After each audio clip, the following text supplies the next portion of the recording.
hear a conversation between a student and a housing office representative about booking university accommodation. First, you have some time to look at questions 1 to 10. Now listen carefully and answer questions 1 to 10. Good afternoon, University Housing Office. How may I help you? Hello, my name is Maria Sanchez. I'm calling to ask about accommodation for international students. Could I take your full name again, please? Yes, it's Maria Sanchez. That's spelled Sanchez. And what's your date of birth? The 14th of March, 2003. Great. Now, are you looking for a single room or shared accommodation?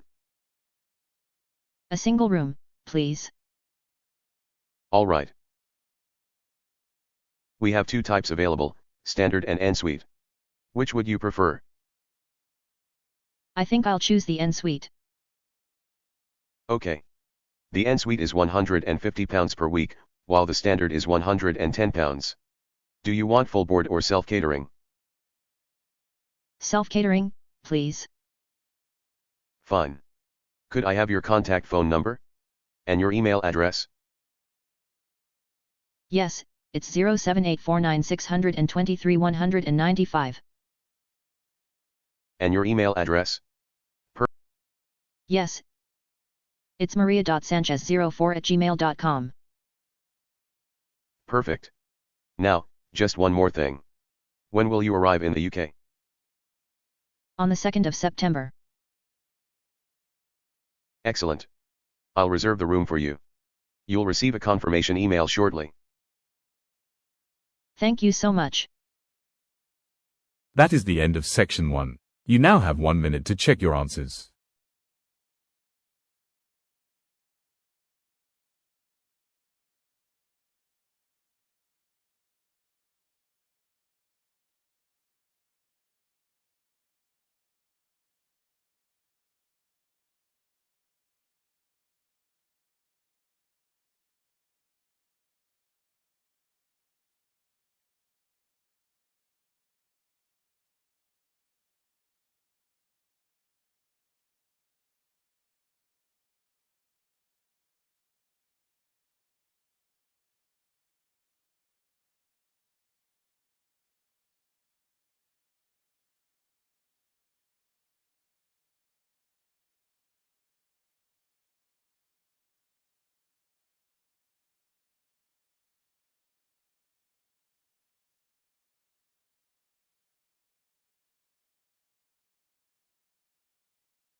Section 2, you will hear a guide giving information to a group of visitors about the City History Museum. Now listen carefully and answer questions 11 to 14.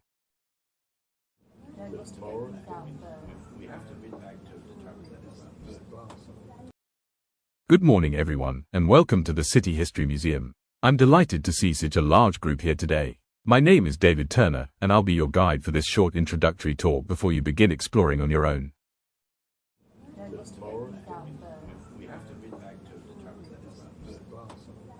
First, let me tell you something about the building itself. The museum officially opened its doors to the public in 1985, but the structure is considerably older. In fact, it was originally constructed in 1882 as the city's main train station. When the station eventually closed, the building was nearly demolished, but it was later restored and converted into a museum. A number of its original features, such as the iron framework and the grand arched windows, have been carefully preserved, giving it a unique character. That is the end of questions 11 to 14. You now have some time to look at questions 15 to 18.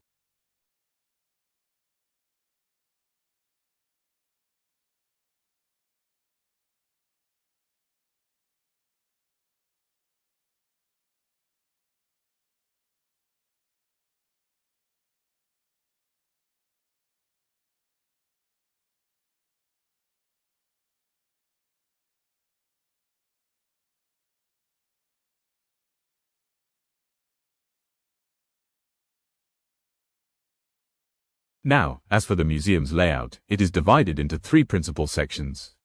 On the ground floor, you'll find the permanent exhibition, which traces the city's history from the time of the Romans right through to the 21st century.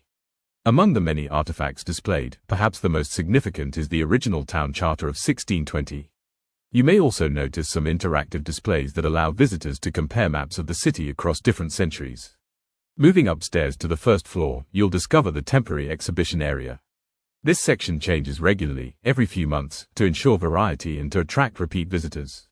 At present, the exhibition focuses on traditional clothing and crafts, featuring items such as embroidered garments, hand-woven fabrics, and pottery. Please note, however, that this exhibition will only run until the end of September, after which it will be replaced by one dedicated to the city's industrial heritage. On the second floor you will find the Education Center. This is a versatile space where workshops are held for different groups, including primary and secondary school pupils, adult language learners, and community organizations. These workshops are interactive, often involving role-play, storytelling, and even some hands-on archaeological activities. For visitors who wish to gain a deeper understanding of the collections, we also provide audio guides in several languages. These include French, Spanish, Mandarin, and, more recently, German. They can be hired from the main desk at a cost of £5, and they last for approximately 90 minutes. You now have some time to look at questions 19 to 20.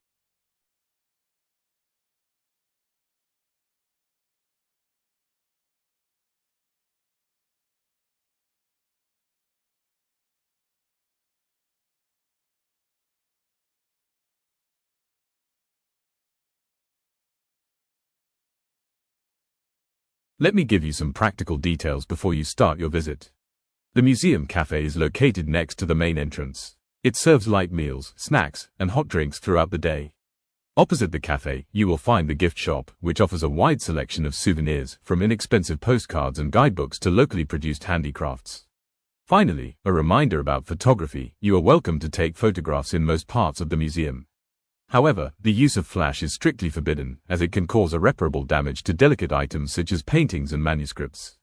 Tripods are also not permitted without special permission. That is the end of section 2. You now have 1 minute to check your answers.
Section 3, questions 21 to 30. Emma and Daniel are going to discuss about their project to their supervisor Dr. Roberts. First, look at questions 21 to 26 and listen the audio. Good afternoon, both of you. I hope your research project is coming along well. So, tell me where you've got to so far. Well, we initially planned to focus on traffic congestion in the city centre, but after doing some background reading we realised it's been researched quite extensively, and it might be difficult to present anything original. Exactly. So, instead, we've shifted our attention to housing developments on the outskirts of the city. We think it ties in better with the theme of urban expansion, and there's more recent data available. That sounds promising. Are you thinking of concentrating on the economic effects of those housing projects, or more on the social consequences?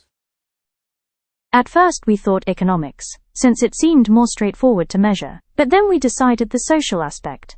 Things like how new developments affect local communities, would be richer for discussion. Yes, though I should admit I'm still not entirely convinced. The financial side is easier to quantify, but Emma is right. The social consequences are much more engaging. I see. Well, it's important to settle on one angle soon, otherwise you'll waste too much time. Now look at question 27 to 30.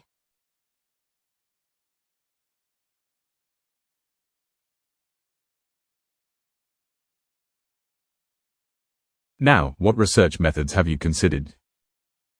We looked into conducting surveys, but we're worried about not getting enough responses, so we're leaning towards doing interviews with local residents. And perhaps supplementing that with observational studies, like spending time in the neighborhoods and recording changes in community activity. That's ambitious, but remember, observational studies can be time-consuming, and you may not gather representative data.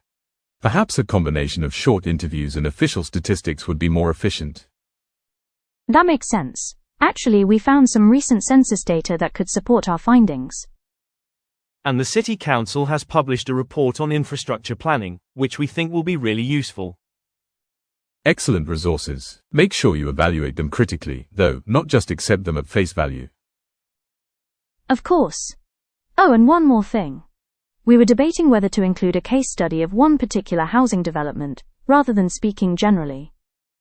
I thought that might narrow the scope too much, but Emma feels it would make the project more concrete. I actually agree with Emma. A focused case study will allow you to analyze details thoroughly, and you can still link your findings to the broader situation. Great. That's what I was hoping. Fair enough. I suppose that will make the presentation clearer. Now look at questions 27 to 30 and give the answers. Now, what research methods have you considered so far? Well, initially we thought of sending out surveys by email to local residents. It sounded efficient because we could reach a large number of people quickly. Yes, but then we realized most of the addresses we found were quite outdated. So the likelihood of getting a decent response was really low. Exactly, and if we had only a handful of replies, the data wouldn't be reliable. So we decided surveys aren't the best option. That makes sense. What did you think about instead? We moved on to the idea of doing interviews. At first, we considered interviewing city council members since they're involved in planning. But then we thought their views might be biased, too focused on policy. Right, so now we're leaning toward talking directly with local residents. They'll give us a better sense of how housing projects actually affect daily life. That sounds much more relevant. Anything else? Well, I also suggested observations. You know, like spending a few weekends in the new neighborhoods, noting down how many shops or community centers are being used, or whether people spend time outdoors. Yes, but we're worried that might be too time-consuming. We'd need to visit multiple places to make sure our findings aren't biased. That's true. Observations can provide interesting detail, but they don't always give you representative results. Perhaps use them sparingly. Good point. So, mainly interviews, then some data analysis.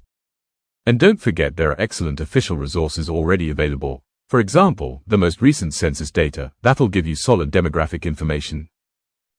Oh yes, we came across that. It's quite detailed, and we also found a report from the City Council on future infrastructure planning, which should add valuable background. Excellent. Those are strong supporting resources. Just make sure you evaluate them critically and don't take everything at face value. Now, that's the end of section 3. Now you have 1 minute to check your answers.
Section 4.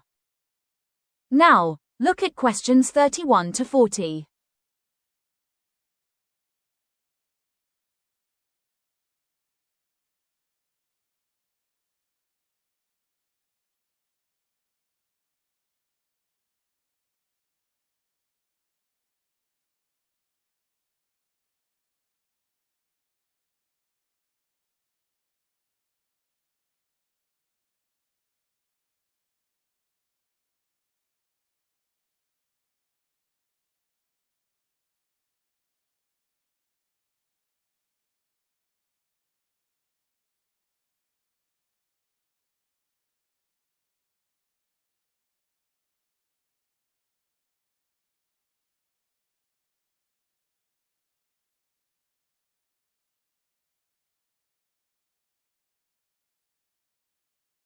Often misunderstood topic of the impact of urbanization on biodiversity, with a particular emphasis on how bird species adapt, or fail to adapt, to metropolitan environments. Now, when most people imagine urban growth, they tend to think of skyscrapers, shopping malls, highways, and, of course, endless streams of cars. While these features certainly define modern cities, they come with a host of environmental challenges: fragmented habitats, light pollution, chemical contaminants, and rising noise levels, just to mention a few. Each of these has subtle but far-reaching effects on the survival, reproduction, and even communication of native species. Let's start with a striking example. In London, the once abundant house sparrow population declined by nearly 60% over a span of 3 decades. At first, researchers assumed the decline was due to food shortages. But that turned out to be misleading because, ironically, food waste is plentiful in most cities. The real issue lies in the quality of the food, often nutritionally poor, combined with pollutants in the air and the scarcity of safe nesting sites. And just to clarify, this isn't an isolated case. Similar declines have been recorded in Paris, Berlin, and even in parts of Delhi, though the percentages vary. On the other hand, some species don't merely cope, they flourish. Take the pigeon, sometimes referred to as the rock dove. Tall concrete buildings in cities mimic the cliffs it once used for nesting, while the sheer density of humans guarantees a constant supply of crumbs and discarded snacks. Likewise, crows and magpies have displayed astonishing levels of behavioral flexibility. In fact, a comparative study showed that urban magpies solve problem-based tasks nearly twice as fast as their rural relatives. Although, interestingly, the same advantage wasn't observed in their survival rates during harsh winters. So adaptability does not always translate into overall fitness. But not all adaptations are purely physical. A study conducted in Amsterdam demonstrated that great tits, a common European songbird, altered the pitch of their calls. They now sing at a higher frequency to be heard above the low-frequency rumble of urban traffic. Similar modifications have been reported in North America, where white-crowned sparrows shifted their songs to match the acoustic environment. This is extraordinary evidence of behavioral plasticity, but it also highlights the pressure imposed by urban soundscapes. Birds that fail to adapt may struggle to attract mates or defend territories. Interestingly, not all birds adopt the same strategy. Some species simply abandon noisier areas altogether, which leads to reduced biodiversity in city centers. So, the question is, what measures can we take to mitigate these negative trends? One widely discussed solution is the creation of green corridors, continuous strips of vegetation that connect otherwise isolated parks and gardens. These act like ecological highways, enabling birds and other animals to move freely and avoid genetic isolation. In addition, the adoption of rooftop gardens and even vertical forests, that is, buildings literally enveloped in greenery, has shown promise. Milan, for instance, has pioneered this form of architecture, and early evaluations suggest a modest but measurable increase in pollinator activity and small bird populations. However, solutions are rarely straightforward. Green corridors require substantial investment and ongoing maintenance, something many municipalities struggle to provide consistently. Moreover, if planners use non-native plants, which sometimes happens because they're cheaper or more ornamental, the results can backfire. Instead of supporting local wildlife, these plants may outcompete native species. Similarly, while installing bird feeders appears beneficial in the short term, it can create dependency. And worse, if hygiene is neglected, feeders can become hotbeds for disease transmission among birds. Another complication lies in the social dimension. For example, Rooftop gardens sound attractive, but property owners may object to the extra costs, while vertical forests demand specialized maintenance teams, which are expensive and not always available. On the other hand, smaller initiatives, such as community gardens, can succeed if residents actively participate. But participation levels vary greatly depending on cultural attitudes and economic conditions. Ultimately, the relationship between cities and wildlife is extremely complex. Urban areas are expanding rapidly, particularly in developing nations where the majority of population growth is expected in the coming decades. The real challenge is not to prevent urbanization, that's unrealistic, but rather to design cities in a way that accommodates biodiversity rather than excludes it. For this, collaboration is essential. Urban planners, conservation biologists, and policymakers must coordinate, and perhaps most importantly, they must involve local communities, because without public support, even the best designed schemes are likely to fail. In conclusion, we must recognize that cities are not doomed to be ecological wastelands. They can, if managed wisely, become sanctuaries for certain adaptable species. Whether our urban ecosystems turn out to be vibrant hubs of biodiversity or sterile environments dominated by only a few hardy species will depend on the choices we make today, and, of course, how willing we are to maintain those choices in the long run. That's the end of section 4. Now you have 1 minute to check your answers.